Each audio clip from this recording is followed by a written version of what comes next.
कैसे हैं आप सभी? आई होप अच्छे होंगे, राइट। चलिए, मैं योगिता प्रजापति चैनल पे आप सभी को स्वागत करती हूँ और आज मैं आपके लिए लेके एक्सरसाइज 3.6 का क्वेश्चन नंबर सेकंड का सेकंड पार्ट। तो प्लीज ध्यान समझिएगा, इबारत वाला समय और इससे इक्वेशन बनाना थोड़ा सा डिफिकल्ट होता है, जो कि मैं बहुत ही इजी लैंग्वेज में आपको समझाऊंगी। ओके बच्चों, हाँ, लाइक शेयर करना मत भूलना। ओके, आइए स्टार्ट करते हैं। देखिए क्या कहना है इसमें, 2 महिलाएं एवं 5 पुरुष एक कसीदे के काम को साथ साथ 4 दिन में पूरा कर सकते हैं, जबकि 3 महिलाएं एवं 6 पुरुष, मतलब एक महिला भी बढ़ा दी गई, एक पुरुष भी बढ़ा दिया गया, तो 3 महिलाएं एवं 6 पुरुष इसको 3 दिन में पूरा कर सकते हैं। तो फर्स्ट लाइन से हम फर्स्ट इक्वेशन बनाएंगे, सेकंड लाइन से हम सेकंड इक्वेशन बनाएंगे। अब ज्ञात कीजिए कि इसी कार्य को करने में एक अकेली महिला कितना समय लेगी और पुनः इसी कार्य को करने में एक अकेला पुरुष कितना समय लेगा। तो क्वेश्चन एटलीस्ट आया आपको समझ में। तो यहाँ पे हम मान लेंगे बच्चों, क्योंकि इबारत वाले समय हमें मानना पड़ता है हर बार। माना कि एक महिला, पहले महिला का है तो हम महिला लेंगे, राइट। एक महिला उस काम को x दिन में पूरा करेगी, ठीक है। महिला के लिए हमने x डेज रख लिया, ठीक है। उसी प्रकार एक पुरुष के लिए भी हम मान लेते हैं, और एक पुरुष उस काम को y दिन में पूरा करेंगे। यहां तक कोई डाउट आपको? अब देखिए, हमें क्वेश्चन में कहा गया 2 महिला एवं 5 पुरुष एक कसीदे के काम को साथ साथ 4 दिन में पूरा करते हैं, तो इसकी इक्वेशन किस तरह से जमानी है। तो एक छोटा सा मैं आपको एग्जांपल देती हूँ। सपोज मैंने आपको बोला, मैंने आपको 10 पेजेस दिए, ध्यान से समझना, कितने पेज दिए? 10 पेजेस, और मैंने बोला ये 10 पेजेस में आपको हिंदी रिटर्न करना है, दैट्स क्लियर। और कितने दिनों में करना है? ये 10 पेज फिलअप करना है, कितने दिनों में? 10 डेज में। यहां तक आया आपको समझ में? अब मैंने आपसे क्वेश्चन किया कि भैया कितने पेज कंप्लीट हो गए। सपोज आपने 2 पेज कंप्लीट कर लिए, कितने पेज? 2। तो टोटल डेज कितने हैं बच्चों? यहाँ पर बस इसी बात का ध्यान रखना है, टोटल डेज नीचे आएगा और आपने कितने पेज कंप्लीट किए? 2 पेज कंप्लीट किए, तो अपन इसको इस फ्रैक्शन में लिख सकते हैं। सपोज आपने 7 पेज कंप्लीट कर लिए हैं, तो 7 डिवाइड में टोटल डेज कितना आ जाएगा? 10। और इसी के अकॉर्डिंग हम महिला की प्रतिदिन कार्य क्षमता निकालेंगे, ठीक है। क्योंकि जब तक वो नहीं आएगी तब तक हम इक्वेशन नहीं जमा सकते। तो देखिए, एक महिला की, ये हमने डेज के हिसाब से निकाला, इसी अकॉर्डिंग एक महिला की प्रतिदिन कार्य क्षमता, तो प्रतिदिन कार्य क्षमता हम क्या ले लेंगे? एक महिला है, राइट, और कार्य क्षमता हम क्या ले लेंगे? दिन क्या ले लेंगे? x, जो कि हमने पहले ही माना है। महिला कितनी है? 1 है, और दिन हो जाएगा x। ऐसे ही हम पुरुष का भी निकाल लेंगे। एक पुरुष की प्रतिदिन कार्य क्षमता, अब यहां पर भी क्या हो जाएगा बच्चों? एक पुरुष है और दिनों की संख्या क्या माना है हमने? y, तो प्रतिदिन यहां पर आ जाएगा y। तो इतना आया आपको समझ में? अब ध्यान से समझिएगा, 2 महिलाएं एवं 5 पुरुष। अब मैं इक्वेशन बना रही हूं, तो 2 महिलाएं, तो 2 डिवाइड में x हो जाएगा, क्योंकि दिन हमने x माना है महिला के लिए, प्लस 5 पुरुष, तो 5 पुरुष, और प्रतिदिन कार्य क्षमता प्रतिदिन के हिसाब से y हो जाएगा। अब ध्यान से समझिए, 2 महिलाएं और 5 पुरुष एक कसीदे के काम को साथ साथ 4 दिन में कंप्लीट करती हैं। कितने दिन में? 4 दिन में। तो ये जो x और y है, ये तो मैंने प्रतिदिन के हिसाब से बताया, तो यहाँ पर भी 4 में, यहाँ पर क्या लिखेंगे? प्रतिदिन, क्योंकि मैंने ये प्रतिदिन के हिसाब से इक्वेशन आपके सामने बनाई है। तो यहाँ पर हो जाएगा 2x + 5y = 1/4। अब सेकेंड लाइन में हमें कहा गया है, जबकि 3 महिलाएं एवं 5 पुरुष इसको 3 दिन में पूरा कर सकते हैं। तो अब सेकेंड इक्वेशन के लिए हम क्या करेंगे? 3 महिलाएं एवं 6 पुरुष इसी वर्क को 3 दिन में पूरा करते हैं, बट हम तो प्रतिदिन का बना रहे, दैट्स क्लियर। यहां तक आया समझ में? अब देखिए, इसी एक्सरसाइज के क्वेश्चन नंबर फर्स्ट में इस तरह के सम मैंने सभी समझाए हैं। तो वहां पर हम क्या मानते थे? डिवाइड में x, तो और यहाँ पे भी y। तो यहाँ पर हम मानेंगे, क्या मानते थे बच्चों? माना कि 1/x = s, then 1/y = t। तो ये किस तरह से होगा वो भी मैं आपको समझाती हूँ। मान तो लिया मैंने, लेकिन वो समझाऊंगी भी सही। हमें सम के अंदर 2/x दे रखा है बच्चों, तो इसे मैं 1/x लिख सकती हूँ, राइट। 2 मल्टीप्लाई बाय 1/x, और इसके प्लेस पर हमने मान लिया s, तो यहाँ क्या हो जाएगा 2s हो जाएगा। That's clear.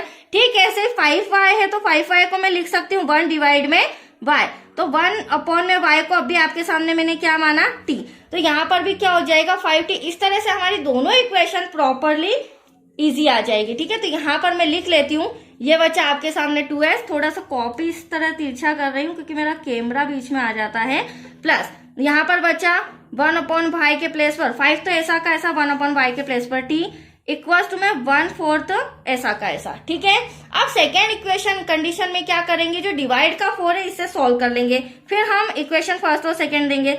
अब आप देख सकते हैं यहाँ पर भी सेकेंड इक्वेशन की बात करूं तो यहाँ पर बचा 3 हमारे पास, और 1/x के प्लेस पर आ गया s, प्लस 6 ऐसा का ऐसा इसके प्लेस पर आ गया t इक्वल्स टू में क्या आया 1/3। अगली स्टेप में क्या करेंगे, 4 बट्टा सॉल्व करने के लिए 4 का मल्टीप्लाई या और 4 का मल्टीप्लाई या 3 का मल्टीप्लाई या और 3 का मल्टीप्लाई, इससे क्या होगा इक्वल्स टू में 1 बचेगा और हमारा सिंपल इक्वेशन आ जाएगा। That's clear. तो इसे यहाँ पर मैं मल्टीप्लाई कर लेती हूँ। देखिए हमारा आ जाएगा 4 2 जा 8s, प्लस का साइन 4 का हमें 5 में करना है, 4 5 जा 20 t इक्वल्स टू में 1। ये तो रही हमारी फर्स्ट इक्वेशन, राइट बच्चों। इसी तरह जो सेकेंड इक्वेशन है उसमें भी 3 का 3 में करेंगे, 3 3 जा 9s। आप स्किप करके या फिर पॉज करके वापस से देख सकते हैं रिवाइज की मैंने किस तरह से यहाँ पर इक्वेशन जमाया था, और मल्टीप्लाई मैं आपके सामने करके बता रही हूँ ताकि आपको कंफ्यूजन ना रहे। अब 3 का मैं 6 में करूंगी, 3 6 जा 18 t इक्वल्स टू में 1। ये रही हमारी इक्वेशन नंबर सेकेंड। अब देखो दोनों इक्वेशन आ गई है, इसे विलोपन विधि से सॉल्व करेंगे क्योंकि ऑलरेडी सम हमारा बड़ा हो चुका है और विलोपन विधि से फटाफट हो जाएगा। अब उसका रूल क्या है बच्चों, s हमारा सेम होना चाहिए या फिर t हमारा सेम होना चाहिए, तो ना s सेम है ना t सेम है, तो यहाँ पर s के जो गुणांक है उसे बराबर लाने के लिए हम 9 का मल्टीप्लाई इक्वेशन फर्स्ट में करेंगे और 8 का मल्टीप्लाई इक्वेशन सेकंड में, क्योंकि अगर t का करने जाओगे तो सम डिफिकल्ट हो जाएगा और फिर बड़ी डिजिट है, इसलिए हम 9 और 8 का ही करते हैं। तो 9 8 जा 72s प्लस 9 2 जा 18 180 इक्वल्स टू में 1। ठीक है, 8 का 9 में करेंगे वही 72।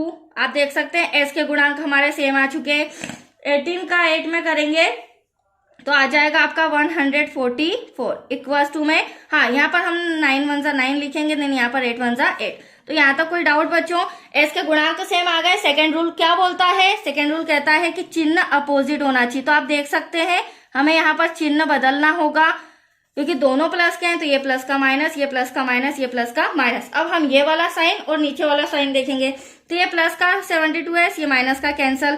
अब ये प्लस का 180, ये माइनस का 10 में से 4 गया बचा 6, कैरी दिया 7 में से 4 गया 3 इक्वल्स टू 9 में से 8 गया बचा 1।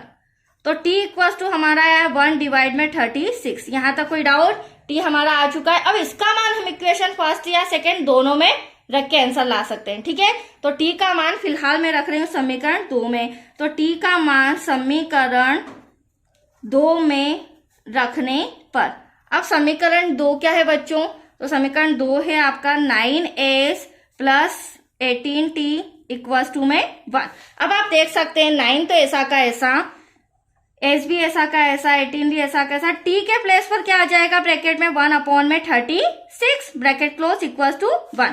तो यहाँ पर हमारा बचा 9s प्लस 18 1 जा 18, 18 2 जा क्या हो जाएगा 36, तो यहाँ पर बचा 1/2 इक्वल्स टू 1। अब डिवाइड में वापस से हमारा 2 आ रहा है। ठीक है, तो यहाँ पर भी बट्टा सॉल्व करना रहेगा, तो 2 का मल्टीप्लाई यहाँ भी करेंगे, यहाँ भी यहाँ करेंगे तो 2 9 जा 18s हो जाएगा, प्लस 1 ऐसा का ऐसा यहाँ करेंगे तो 2 1 जा 2 हो जाएगा। अब प्लस का 1 हम इधर भेज देते हैं बच्चों, तो माइनस का हो जाएगा क्योंकि आंसर आपका s का भी आने वाला है।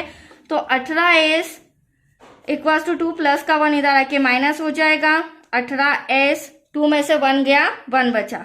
इसे मैं इस तरह से लिख सकती हूँ s इक्वल्स टू 1 डिवाइड में इंटू का 18 का आ जाएगा डिवाइड में। तो आप देख सकते हैं s का आंसर भी आ चुका है, बट एग्जैक्टली आंसर हमारा नहीं आया है क्योंकि s और t को तो हमने यहाँ पर माना था, तो हमारा एस और डी का वैल्यू निकला है, बट हमारा सम तो एक्स और वाई का था, तो हमें एक्स और वाई में आंसर लाना होगा कि एक महिला एक दिन में कितना काम कर सकती है। ठीक है, तो चलिए यहाँ पर हम जो हमने माना था 1/x इक्वल्स टू एस, और यहाँ पर हमने माना था 1/y इक्वल्स टू टी। तो इसे सॉल्व कर लेते हैं। 1/x ऐसा का ऐसा, एस हमारा आया था 1/36, यहाँ पर 1/y ऐसा का ऐसा, यहाँ पर हमारा आया था टी, सॉरी 1 हमारा एस आया था हमारा 18, राइट बच्चों, थोड़ा सा मिस्टेक हो गया। देन टी हमारा आया था 1/36, क्रॉस मल्टीप्लीकेशन करेंगे बच्चों, राइट, तो x बन जा x हो जाएगा, 18 का 18 में करोगे तो 18। ठीक है, यहाँ तो कोई डाउट। y इक्वल्स टू यहाँ पर हो जाएगा 36 बन जा 36। अब हमारा क्वेश्चन क्या था, एक महिला कितने दिनों में काम कर सकती, तो महिला को हमने x माना था, तो 18 दिनों में कार्य पूरा करेगी। तो यहाँ लिखेंगे हम आंसर में, क्योंकि इबारत वाले समय हमें पूरा लिखना पड़ेगा। एक महिला उस काम को 18 दिनों में पूरा करेगी, दैट्स योर आंसर। देन एक पुरुष उस काम को 36 दिनों में पूरा करेगा, दैट्स योर आंसर। तो आया आपको समझ में? बहुत ही अच्छा सम था, काफी इजी लैंग्वेज में मैंने समझाया है। चलिए ये सम भी कंप्लीट हो चुका है बच्चों। अब एक लास्ट पार्ट रह चुका है इस एक्सरसाइज का, जो आपको नेक्स्ट वीडियो में मिलेगा। ओके।